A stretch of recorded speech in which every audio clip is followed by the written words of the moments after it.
Bueno, buenos días a todos. Comenzamos la jornada propiamente dicha con las ponencias y la mesa redonda.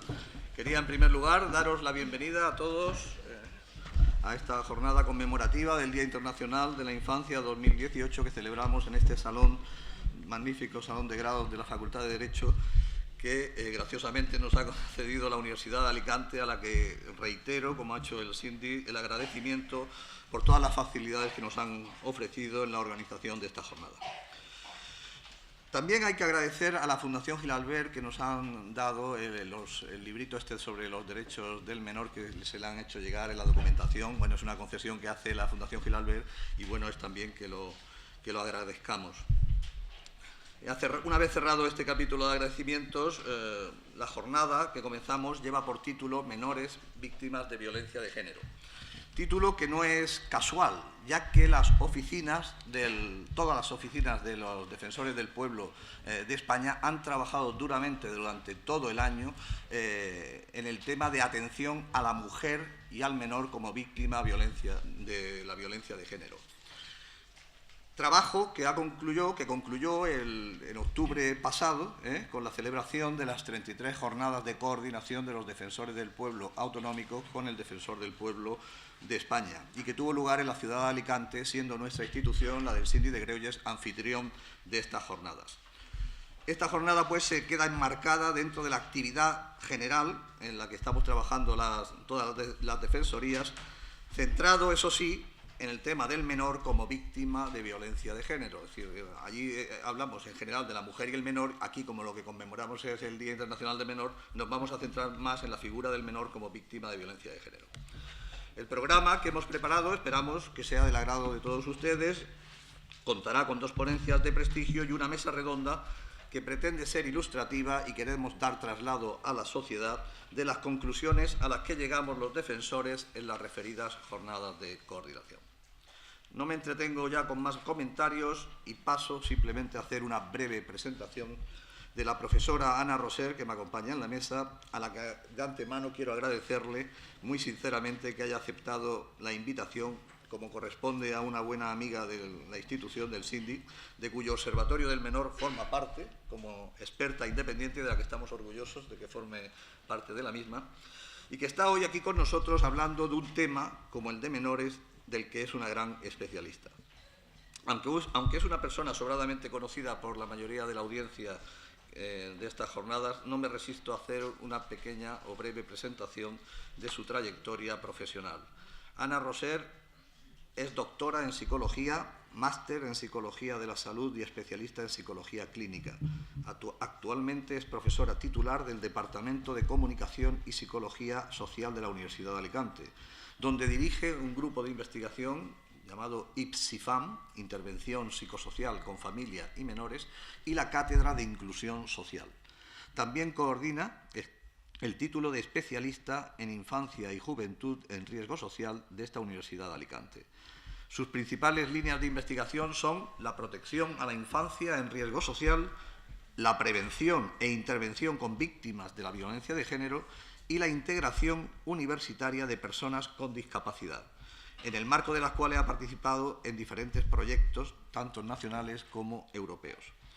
Entre sus últimas publicaciones se encuentran Menores expuestos a violencia de género, cambios legislativos, investigación y buenas prácticas, que se publicó en la revista Papeles del Psicólogo en 2017, y Problemas de conducta infantil y competencias parentales en madres en contexto de violencia de género, publicado en la Gaceta Sanitaria en 2018.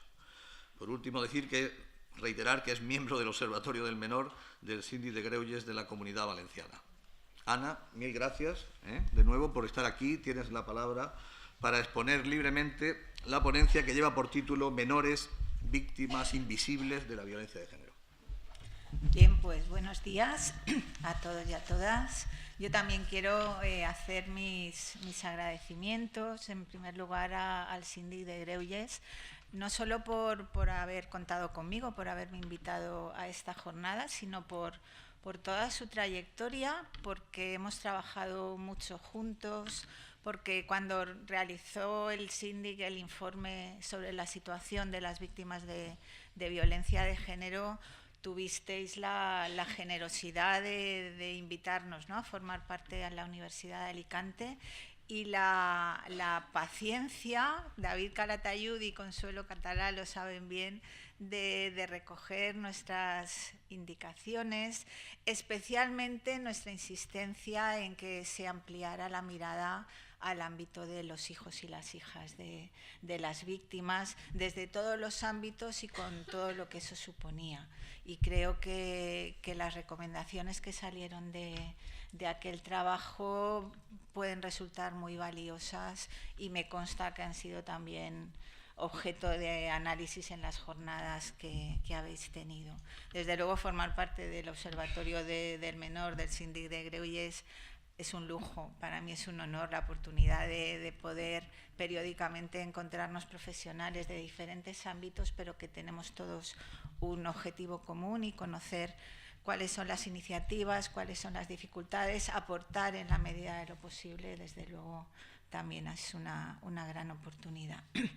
María José Rodríguez, la vicerrectora, se ha ido, pero también quiero tener unas palabras para ella como representante de la universidad, porque siempre ha respaldado las iniciativas, las investigaciones que hemos ido realizando desde el grupo de investigación en estos temas, y además ella misma lideró una de las actividades, de las buenas prácticas que llamamos, y que luego intentaré describiros, en la cual el rol de los hijos y las hijas de las víctimas también estuvo muy presente.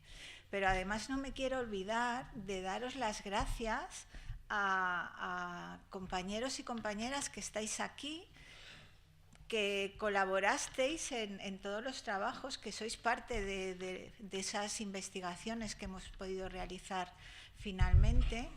Muchos de los datos que os voy a trasladar aquí no hubieran sido posibles sin contar con la colaboración de los profesionales y las profesionales que estabais en los centros y en los diferentes recursos, que nos abristeis la puerta, que cuando teníamos dificultades en cuanto a permisos, protección de datos y demás, hicisteis el trabajo que tendríamos que haber hecho nosotros, pero no teníamos ese acceso directo a las víctimas. Y quiero dejar constancia de que toda esta investigación no hubiera sido posible sin vuestra ayuda y sin vuestra colaboración. Dicho esto, empiezo a contaros lo que había preparado para esta presentación.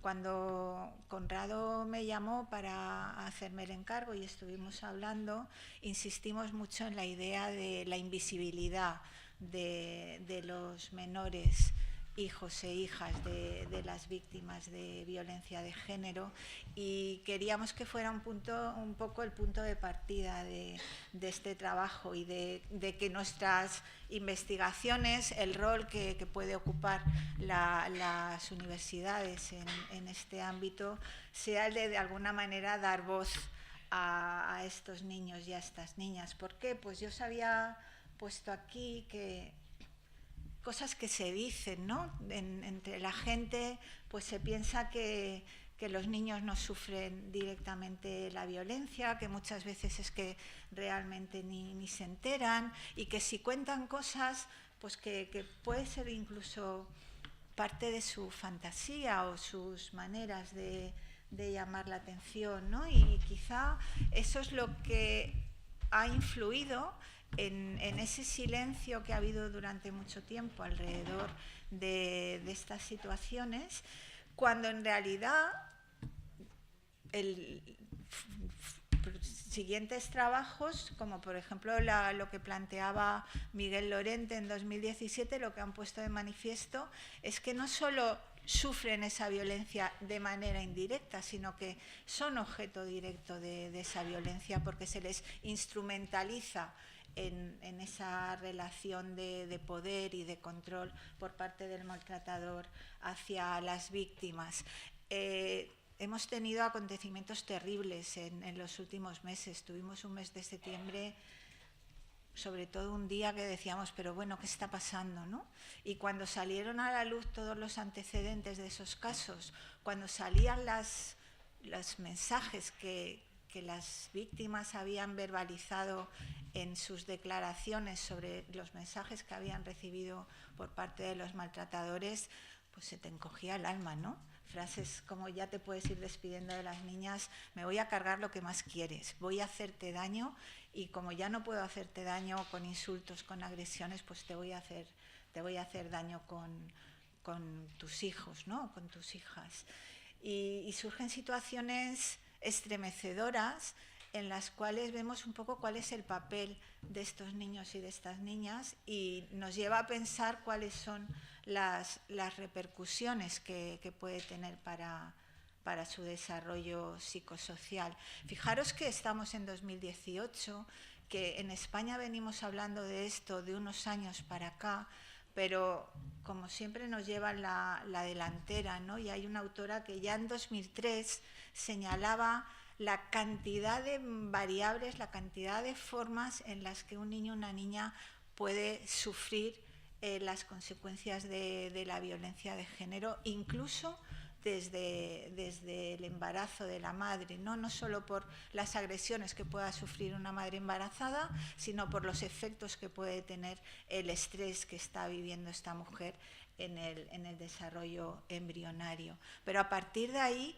el hecho de escuchar discusiones, de presenciar las broncas, los insultos o las agresiones, el hecho de que en muchas ocasiones estos niños y estas niñas participan de esos enfrentamientos, intentando mediar, intentando defender a la víctima. A veces no, a veces es cuando llegan a casa que se encuentran las consecuencias, que se encuentran los muebles rotos, la ambulancia en la puerta, la abuela llorando. Bueno, pues todo eso también va dejando su huella, ¿no? ¿Qué decir? Incluso cuando no han estado delante, pero luego oyen a la gente hablar y no saben muy bien de qué se está hablando, ¿no? Todas esas sensaciones que se pueden producir después de haber vivido estas situaciones, sin duda dejan huella. Las cifras que tenemos en nuestro país son espeluznantes. Alrededor de un 16% de las mujeres españolas mayores de 18 años ha sufrido alguna vez violencia de género, y muchas de estas mujeres son también madres. Por lo tanto, estos niños también sufren violencia. Los estudios hablan de datos reconocidos e identificados de más de 800.000 casos. Pensemos en todos los casos que no se conocen o que no han salido a la luz y que podrían engordar estas cifras, ¿no? De hecho, la encuesta que realizó el gobierno español en 2015, encuestando a casi 10.000 mujeres españolas que tenían o que habían tenido pareja a lo largo de su vida, señalaban que más del 60% de sus hijos habían presenciado o habían escuchado este tipo de altercados. Más del 60%. De todos ellos, el 92% eran menores de edad, con la vulnerabilidad que eso entraña, que eso supone. Y también el 65% habían sido objeto de agresiones, de insultos por parte de los maltratadores. Las cifras realmente son espeluznantes. Cuando nos vamos a lo que nos dice el teléfono del menor, de la Fundación ANAR, de las llamadas que ellos han recibido por parte de los menores, más del 90% de las agresiones las han recibido por parte de su padre, de la figura paterna, que es su principal referente. Y además estos niños y niñas relatan cómo han sido instrumentalizados por la figura del maltratador para intimidar a su madre, para sonsacarle información, para hacer un chantaje emocional, para que tu madre vuelva, para que tu madre tal, porque fíjate cómo lo estoy pasando, o para mandarle mensajes atemorizantes, ¿no? Con lo cual los niños han sido instrumentalizados también de una manera brutal, por no entrar en las cifras de asesinatos, que no solo no descienden, sino que van aumentando. Ya tenemos 3 en el 2018, más 4 que están en investigación, y las cifras de menores huérfanos que han perdido a su madre tras asesinatos en contextos de violencia de género. En el trabajo que realizamos desde el síndic de Greuges se evidenciaba que de las mujeres que llegan a recursos asistenciales de recuperación integral de violencia de género, el 72% acudían con sus hijos e hijas. Pensar lo que supone la ruptura, el desarraigo que supone dejar tu casa, dejar tu domicilio, dejar tu barrio para ingresar en un recurso. Imaginaros lo que supone si además eres un niño o una niña, ¿no? Cuando, bueno, ahora hablaremos del esfuerzo que están haciendo estos recursos para adaptarse a la realidad de los menores, porque antes, pues, contaban poco. Pepa Horno nos decía en 2006 que la práctica habitual hasta entonces, y que quedaba reflejada en los protocolos, en las subvenciones, en las plicas que se hacían con los recursos, era que la intervención se debía hacer con las madres. Y los niños y las niñas pues tenían que ir un poco detrás ahí, como ese cobalita, ¿no?, pegado al lomo de su madre, confiando en que la intervención fuera positiva y la recuperación de su madre favoreciera la suya propia. El término de víctimas invisibles no es actual, es un término que ya se acuñó en 1999. Fue Ossowski, un psicólogo de la Universidad de Luisiana, quien ya entonces hablaba de los efectos de la violencia de género en los menores, y ya ponía de manifiesto esa invisibilidad, ¿no?, esa dificultad para ver qué es lo que estaba ocurriendo y cómo les estaba afectando. Esa es un poco la razón de que cuando echamos un poco la vista atrás, hasta 2013 no contamos con datos estadísticos, por ejemplo, de víctimas de menores de asesinato en contextos de violencia de género. Hasta 2015, hace nada, no hay un reconocimiento legal de los menores como víctimas. Afortunadamente, durante todo un tiempo anterior ha habido entidades que han estado luchando, que han estado presionando para evidenciar lo que decía su lema, ¿no?, el lema de su campaña, que en la violencia de género no hay una sola víctima, y ponernos en alerta de la violencia que estaban sufriendo los menores que estaban expuestos a estas situaciones y las consecuencias que podía tener sobre ellos, ¿no? Antes os hablaba del mes de septiembre tan aciago. Bueno, pues aquí tenemos una foto de los Reyes consolando familias, del presidente de gobierno, pero no fue en Castellón, no fue en Bilbao. No llegó es verdad que hubo algún llamamiento, pero no sé si luego en el debate podemos reflexionar sobre esto, ¿no? El otro día leía un artículo que decía que cada sociedad tiene las violencias que tolera. Pues a lo mejor es que nuestro grado de tolerancia todavía necesita trabajarse un poco más para que avancemos en esta línea, ¿no? Y eso a pesar de que tenemos un respaldo, un marco legal exhaustivo, completo, que nos viene diciendo desde hace ya bastantes años cuál es la situación a la que nos estamos enfrentando. Yo os pongo aquí la resolución del Consejo de Europa de 2010 y, por supuesto, lo que queda reflejado en el Convenio de Estambul, pero también la Carta Europea. Cantidad de documentos nos hablan de esto. Es cierto también que tenemos una ley desde 2004 que fue una ley pionera, hay que decirlo, ha sido una ley muy celebrada a nivel internacional. Y en esa ley, en la exposición de motivos, se hablaba de que la violencia de género también afecta a los hijos y a las hijas de las víctimas. Pero luego eso no se desarrollaba. No se decía cómo intervenir con estos niños y estas niñas, a los que entonces no se les reconocía como víctimas, pero sí que se decía ya que esta violencia les afectaba.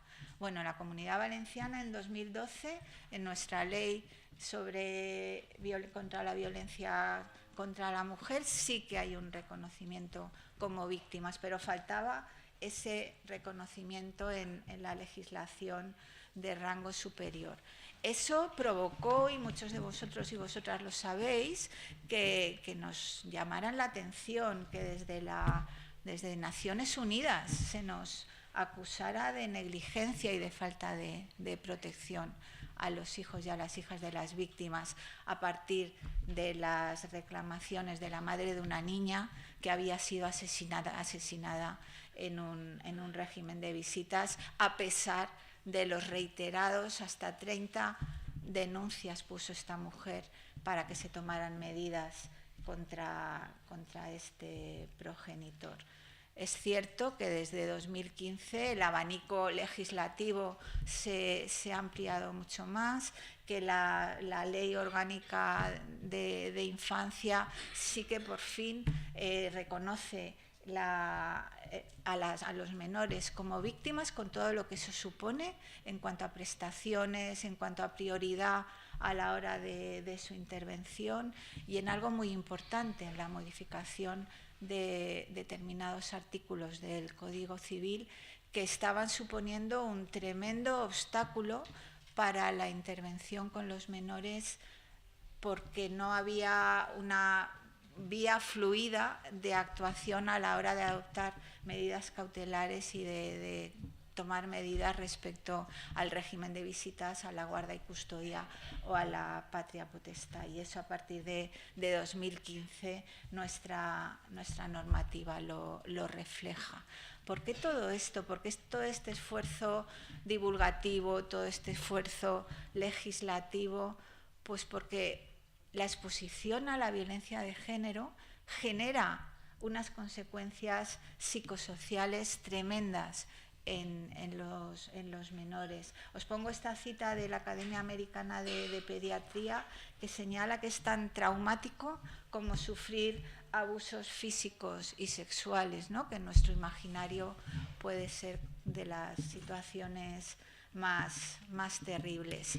Luego Félix Loizaga nos hablará con mucho más detenimiento de estas consecuencias en las relaciones vinculares, en los estilos de apego de los menores, pero quiero que os pongáis un poco en situación. Os pongo un dibujo real de un niño que ha estado expuesto a situaciones de violencia de género, para que veáis sus trazos, para que os transmita, ¿no?, la angustia que sentía este niño cuando hacía este dibujo, y que vayamos imbuyéndonos de esa sensación, ¿no?, de cómo vivir en contextos de violencia de género afecta a los sentimientos de seguridad, a la idea que cada niño, cada niña desarrolla de quién es él respecto a los demás y qué puede esperar de los demás, que será un poco la base del desarrollo de sus estilos de apego. Tanto más cuando el maltratador es su padre, que en principio es su máximo referente, ¿no? Y cuando esa violencia ocurre dentro del hogar.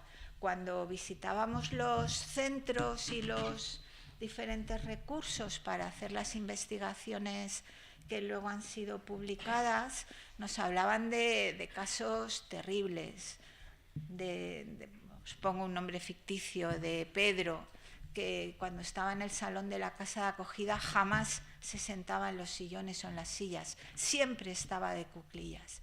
¿Por qué estaba de cuclillas este niño? Pues porque en casa su padre jamás le consentía. El sofá era para él y el niño al suelo. O una niña que en el cole no hablaba y iba a la logopeda porque tenía un problema con su dicción. Y en la relación de la madre con la logopeda empieza a detectar que ahí hay algo más y se empieza a indagar. Y con el tiempo esta niña habló, era mutismo selectivo derivado de las situaciones que había vivido esta niña, que estaba viviendo esta niña en casa, ¿no? Os quiero poner un trocito muy cortito de unos testimonios de los que nos hizo partícipe Save the Children en un documental muy interesante sobre la repercusión de la violencia de género en los menores. Lo cuenta una chica ya mayor, una chica de 18 años. Me gustaría que escuchéis, pero que miréis sus manos, a ver qué os transmite.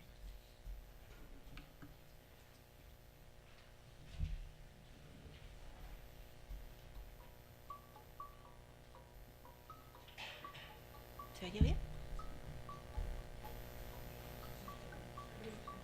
No se ve. Ah, que no se... Ahora, eso es peor.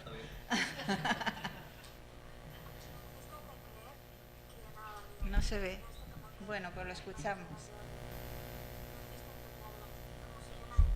¿Tampoco? ¿Lo podéis arreglar o no? Prescindimos del vídeo. Antes lo hemos probado y sí que funcionaba.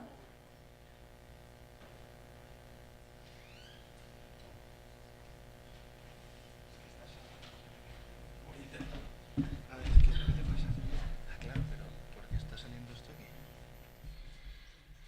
El problema es que no sale. Antes lo hemos probado, ¿no? Sí, pero ¿qué pantalla tienes? A ver, perdón. Ajá. A ver, mira. Ah, pues sí, lo tienes. Ah, pero no lo tienes en el PowerPoint, lo tienes como Lo tengo aquí, pero vinculado. Tendremos que quitar el PowerPoint. A ver. Pues déjalo, da igual. No me deja. Da igual. No sé por qué se ve que está vinculado a la otra pantalla. Vale. Lo siento, es que esta sala, si lo hubiéramos tenido en una habitación, lo siento. Bueno, pues lo siento, porque lo hemos probado antes y sí que funcionaba. Y bueno, pues era muy ilustrativo, es muy ilustrativo de cómo esta chica con 18 años, con una madurez y una entereza brutal, pero todavía sigue hablando de lo que ha supuesto. A ver, ahora se nos ha colgado la presentación.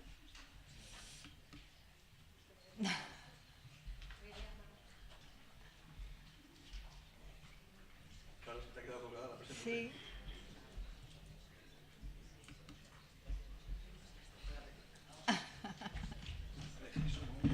Miro, pero vamos. A ver, ¿qué te pasa? Se te ha ido la pantalla. Es que no sé por qué está bloqueado. Espera un momento, vamos a hacerlo. Si me dejan pasa que tanta tensión me da. Un momento. ¿Cuántas cosas tienes? No, eso era el cartel de la que no encontrábamos antes, por cierto. Estaba más tapado, ya no me faltaba. ¿Qué? A ver, vale, lo tienes como dos pantallas, vale. Un momento. Se ve pantallas, no, vamos a hacerlo duplicar. Si te la duplico, no tendrías la pantalla del PowerPoint pero lo que ves es lo que vas soltando. Vale, Vamos a de acuerdo. intentarlo y así vemos si... Vale. Ahora, ¿qué le vamos a ser felices? Vale. Aquí tienes esto, A ver. ¿vale? Y ahora sí que creo que podrás Perfecto. poner... Ahora sí que creo que puedes poner el vídeo. Hemos perdido mucho tiempo. ¿Vale? Vale, está.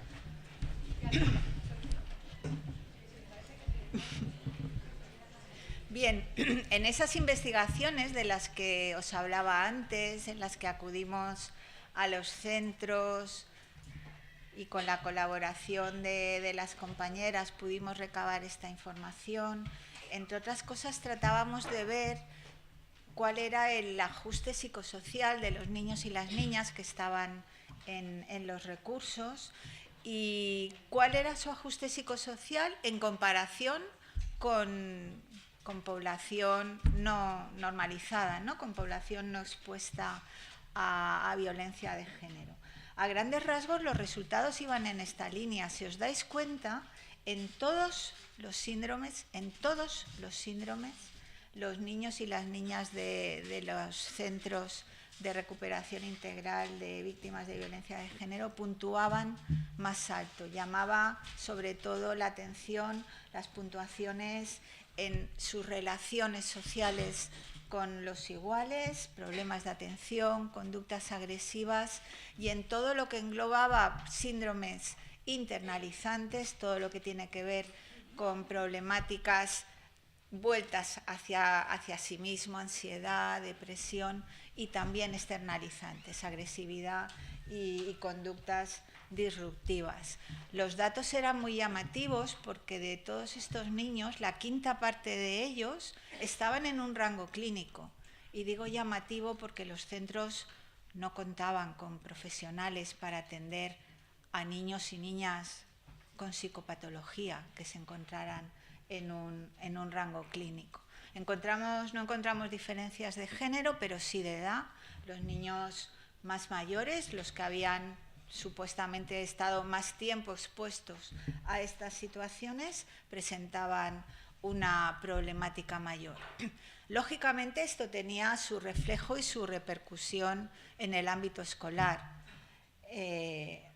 Más del 60% de los niños tenían problemas de rendimiento académico, o moderado o alto el problema, y tenían también problemas en un porcentaje muy alto de adaptación escolar. ¿Qué pasaba además en las relaciones con las figuras parentales? Pues podemos imaginarnos que estas mujeres, estas madres que habían estado expuestas a este tipo de situaciones, que llegaban a los recursos en contextos de baja autoestima, de ansiedad, de depresión, de síndrome postraumático, todo eso iba a tener una repercusión en la interacción con sus hijos y con sus hijas, iba a afectar a la crianza. Efectivamente, pudimos ver cómo las relaciones entre la madre y los menores se deterioraban. Había niños y niñas que reprochaban a sus madres el estar en un centro o el no estar con su padre. Es que esto es por tu culpa, si tú quisieras, un poco el mensaje que habían ido recibiendo. Además, no tenían en la figura materna ese referente de apoyo y de contención que cualquier niño o cualquier niña podría esperar, ¿no? El ambiente en el que habían vivido pues era un ambiente tremendamente impredecible, donde había desacuerdos, donde había inconsistencias, donde los insultos y las descalificaciones hacían sentirse a su madre más incompetente, más incapaz de dirigir o de educar a sus hijos, menos dispuesta y en muchas ocasiones también delegando cuidados en otras personas. Esto en los centros era muy evidente, ¿no? Cómo se delegaba o se intentaba delegar en el personal de los centros tareas que debían de corresponder a las madres. Hay mucha literatura sobre esto, sobre hasta qué punto puede afectar la violencia de género a la interacción entre las madres y sus hijos. Bien es cierto que en algunos casos, más aproximándose a conductas agresivas, a conductas punitivas, y en otros casos tampoco recomendables, cayendo más en la sobreprotección o en la delegación, ¿no? En nuestra investigación también intentamos ver cuál era la calidad de estas relaciones. Fijaros, estos son porcentajes.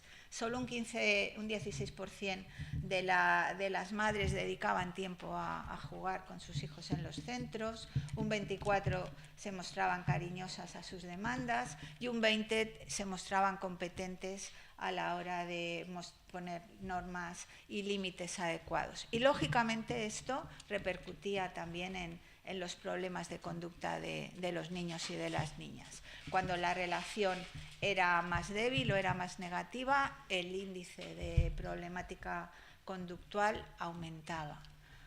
por no hablar también de cómo afecta todas las relaciones con la figura del maltratador, una figura dominante, controladora, autoritaria, manipulativa, que, como os decía antes, trata de instrumentalizar constantemente a los menores.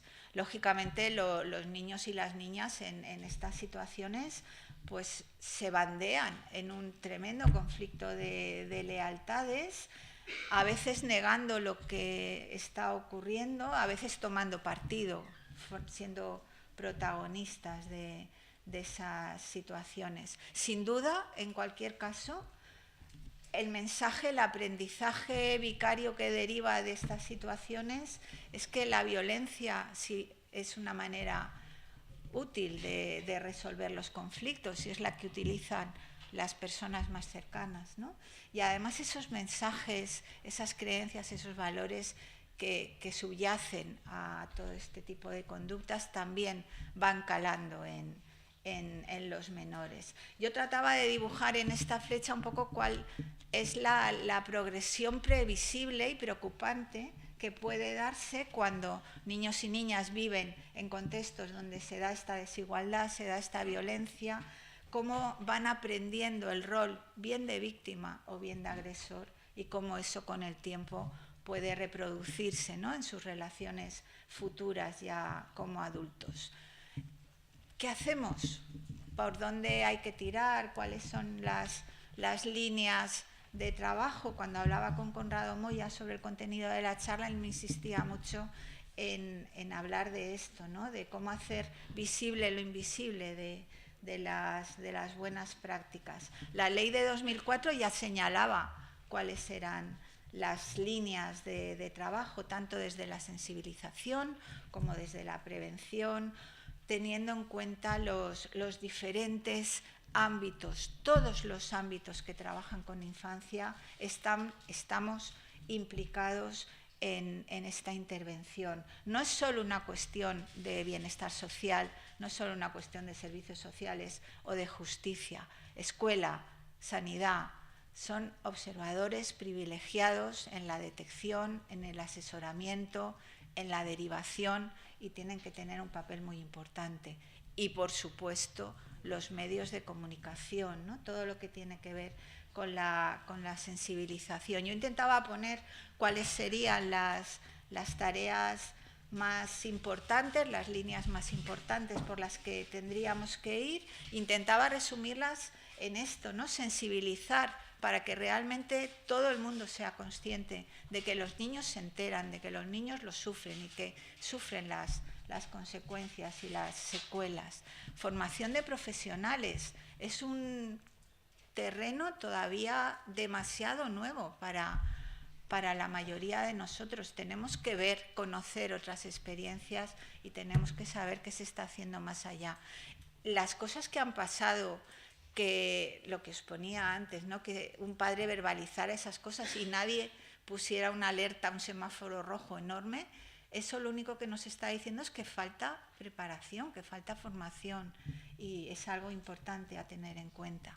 Mejorar los protocolos de detección y de actuación, realizar una intervención psicológica, tanto con los menores como con sus madres, desarrollar las medidas civiles, las medidas cautelares de protección a estos niños, a estas niñas, potenciar las ayudas institucionales. Durante mucho tiempo los huérfanos de violencia de género o no cobraban nada o cobraban una cantidad absolutamente irrisoria, que las personas que se estaban haciendo a cargo de ellos decían, bueno, pues es que así con esto difícilmente, ¿no?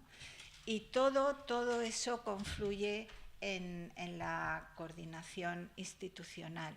Os he hecho este gráfico para que veáis un poco cuál ha sido la línea en cuanto a los fondos que se han ido destinando desde el Ministerio a la puesta en marcha en las diferentes comunidades autónomas de programas y proyectos orientados a los menores. Si os fijáis, hasta 2015 los fondos se han ido manteniendo estables. Es cierto que en 2016, quizá a raíz de todo el movimiento legislativo, ¿no? Y de que aparecía mucho en los medios de comunicación, hay un incremento que se vuelve a estabilizar y ahora ya podemos hablar de que hemos llegado a los 2,5 millones de euros cedidos a las comunidades autónomas. Pero ha sido un camino largo y lento, muy lento, de progresión. Tenemos que tener esa visión global, esa visión holística, trabajar desde la prevención, trabajar desde la intervención y potenciar la coordinación institucional. ¿Cómo vamos de tiempo? Porque 5 minutos. 5 minutos, muy bien. Yo quiero insistir en el papel de los medios de comunicación.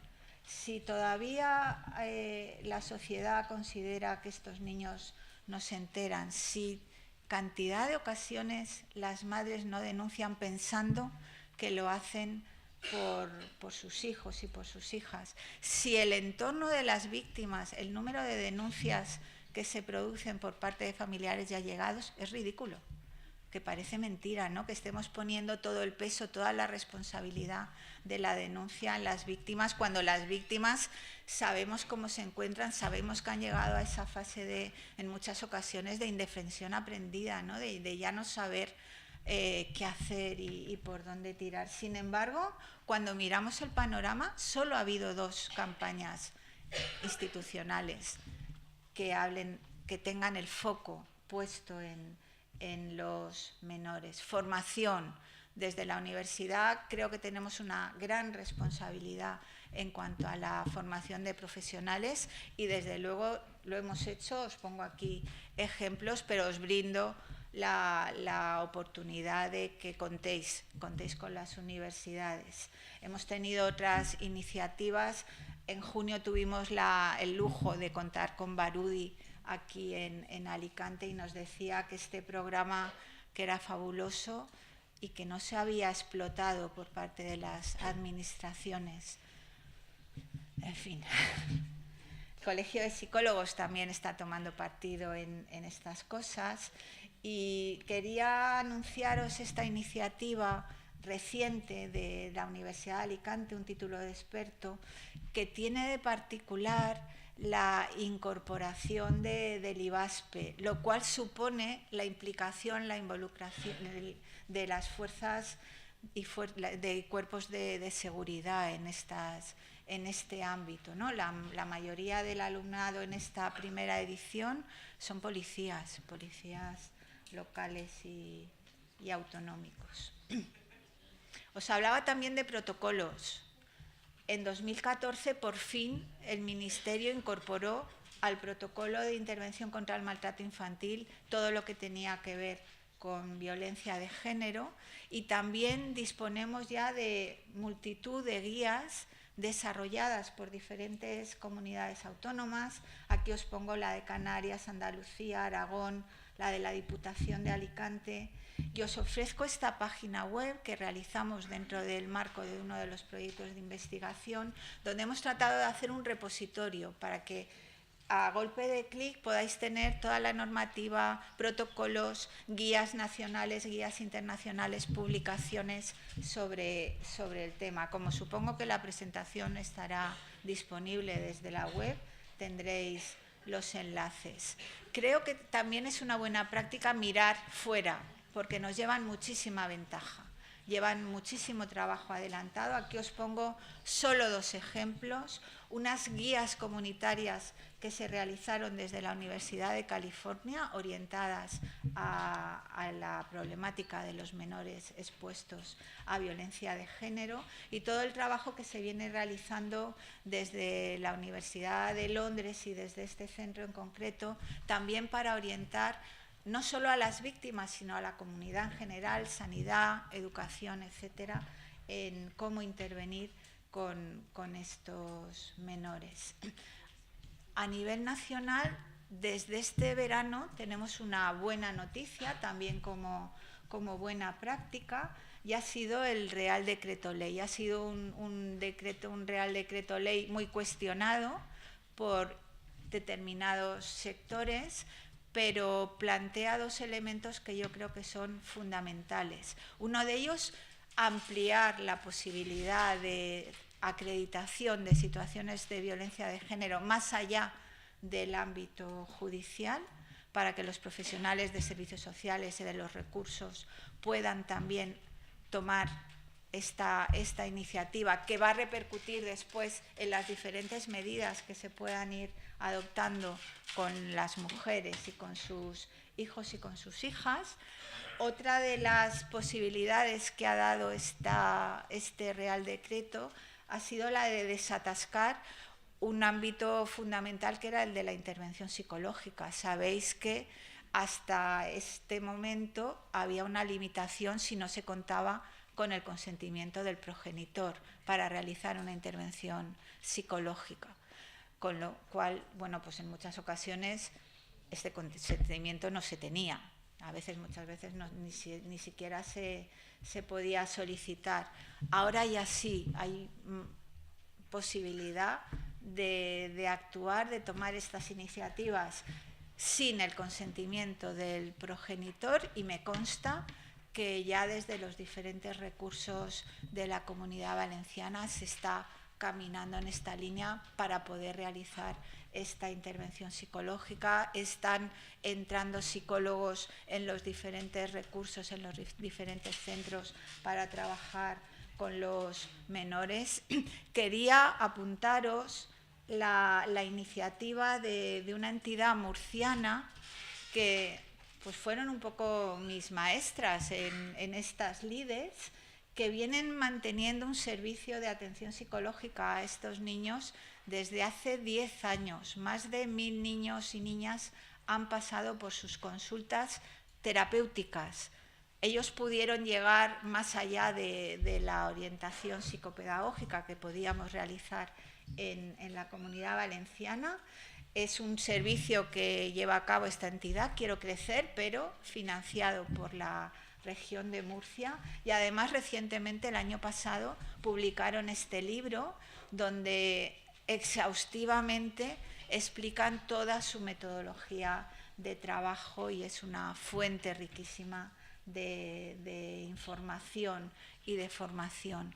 No me quiero olvidar del tema de las ayudas institucionales. El año pasado me dieron una colleja en una charla, una víctima, porque yo iba a hablar de las consecuencias psicológicas de la violencia de género en los menores, y no incorporaba el tema de las ayudas económicas, de las ayudas institucionales. Recogí el guante y desde entonces no se me olvida. Sin respaldos, sin prestaciones, sin ayudas a las víctimas de violencia de género, difícilmente estas madres van a poder salir adelante y estos niños van a poder recuperar su estabilidad. En cuanto a medidas judiciales, he querido hacer rápidamente, Carlos, un estudio de por dónde van los tiros. Si es verdad que desde el 2015 ha habido algún cambio en las medidas que se van adoptando. Bueno, pues aquí tenéis los datos. Sí que es cierto que en 2016 hubo un cierto repunte, pero estamos volviendo un poco a las andadas, tanto en régimen de visitas, guarda y custodia, suspensión de patria potestad y medidas de protección a los menores.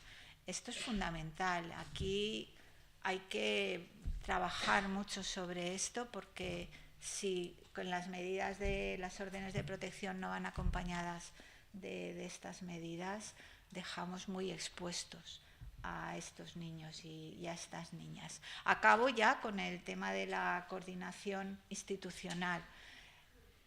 Existe, pero existe sin que existan protocolos detallados de cuáles son los pasos a seguir. Existe porque yo conozco a mi amiga compañera que se toma la molestia cuando yo la llamo por teléfono, pero eso no es.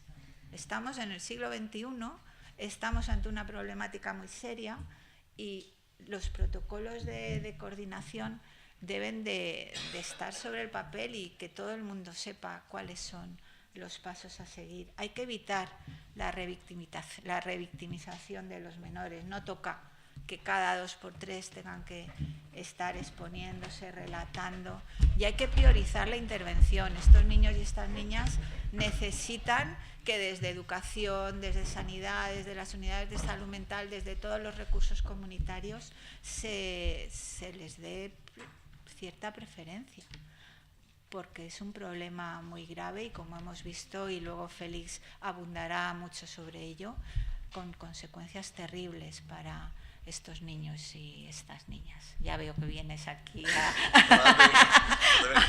No te creas que iba a deshacer de mí tan fácilmente. Muy bien, muchas gracias, Carlos.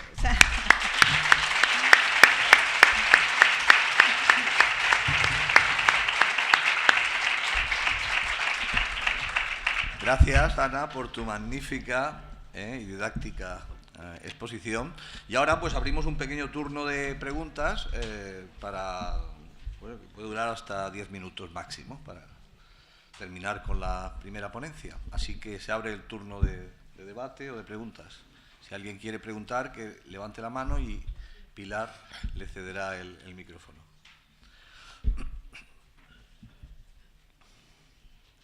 Comprendo que es difícil preguntar porque ha sido tan clara la exposición que es difícil encontrar alguna duda, pero ahí veo que hay una.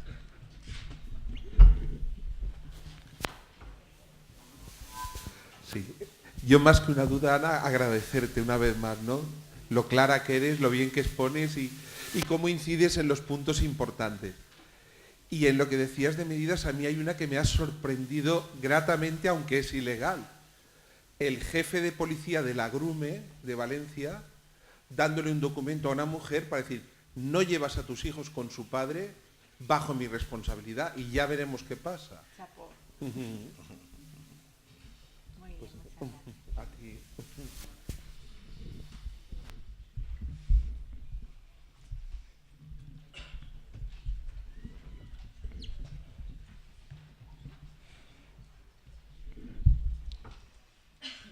Hola, buenos días. Primero, felicitarte porque ha sido una exposición fantástica. Y al final de la exposición has hecho una reflexión sobre los datos del Consejo General del Poder Judicial, sobre cómo estamos retrocediendo otra vez en la adopción de medidas de suspensión del régimen de visitas, de la guarda-custodia, etc. Es verdad que los puntos de encuentro familiar, que somos un recurso que estamos en constante coordinación con los juzgados, somos los principales testigos de cómo desde juzgados nos derivan expedientes de violencia de género donde se ha determinado la no suspensión porque los jueces y juezas son muy reticentes a adoptar en la orden de protección una suspensión porque lo ven una medida extremadamente... Sagrado. Sí, con la poca información que tienen en ese momento a la hora de dictar la orden de protección. Nos derivan expedientes, pero nos derivan un porcentaje que actualmente está en torno al 30% de expedientes que tenemos en los puntos de encuentro, etiquetados como violencia de género, pero realmente no nos derivan todos los casos de violencia de género que tienen y están incumpliendo sistemáticamente desde el juzgado la obligación que tienen de supervisar cómo es la relación del padre agresor con sus hijos e hijas. Y sobre esa cuestión nadie está denunciando esa falta de cumplimiento por parte de nuestros juzgados y además de incluso la ignorancia por parte de los letrados y las letradas a la hora de llegar a acuerdos en sede judicial sobre cómo resolver el régimen de visitas. Nadie está diciendo nada, con lo cual los niños y niñas están teniendo relación con su padre agresor sin que nadie haya valorado ni evaluado si se está respetando el interés superior del niño, que es lo más grave. Y quería saber si sobre eso estabais también abriendo alguna línea de investigación. ¿O? Yo creo que estás llamando a la puerta correcta en el sentido de que tendríais que dar cuenta a instituciones como el síndic que velan por las actuaciones de las administraciones para que sean conocedores de esa realidad y la denuncien y se pueda poner sobre la mesa, ¿no? Lo que ocurre es que la competencia del Sindi en tema de justicia, eso sería de defensor del pueblo, ¿eh? Porque nosotros, claro, eso es administración de justicia y escaparía un poco de la competencia del Sindi. ¿Quieres contestar tú, Ángel?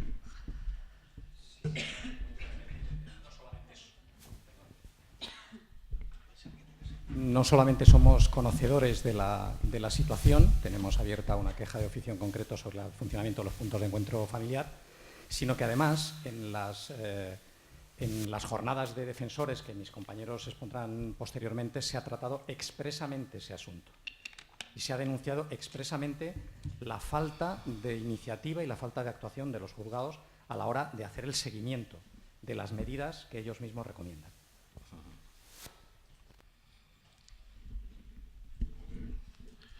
¿Más preguntas? ¿Alguna pregunta más antes de ir a tomar el café? Bueno, pues agradecerte mucho, Ana, tu intervención. Y ahora, por tema de intendencia, por favor, esperar un momento, porque teníamos previsto hacer el café, que lo trajeran los de la cafetería aquí mismo a la puerta, pero con la lluvia me han llamado diciendo que, bueno, se les mojaría todo, con lo cual, no sé si está lloviendo, Ricardo, ahora. No, ya no llueve, mejor, porque así no hay que ir con los paraguas, que es un rollo.